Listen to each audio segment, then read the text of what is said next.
मी इंदिरा गांधी बोलते. घोषणा त्यांची गरीब हटाव देशासाठी घेतले कठीण गाव. घोषणा त्यांची गरीब हटाव देशासाठी घेतले कठीण गाव. न्यारी शक्तीचे रूप महान इंदिरा गांधीचे शौर्य महान. न्यारी शक्तीचे रूप महान इंदिरा गांधीचे शौर्य महान.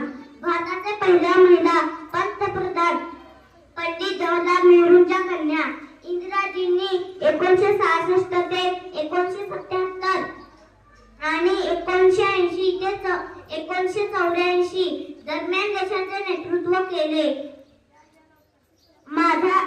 मी आर्यन लेडी म्हणून ओळखले जाते. माझा जन्म 19 नोव्हेंबर 1917 अलाहाबाद येथे झाला. मी अनेक देशहिताचे महत्त्वाचे कार्य केले. मी आज एवढेच सांगू इच्छिते की मुलींनो खूप शिका, स्वतःची प्रगती करा व चांगली नोकरी करा व स्वाभिमानाने जगा. धन्यवाद. पहिली महिला क्रिकेटपटू आणि कर्णधार मिताली राज. माझा जन्म 3 डिसेंबर 1982 रोजी झाला. मी 1999 ते 2022 दरम्यान आंतरराष्ट्रीय क्रिकेट खेळले.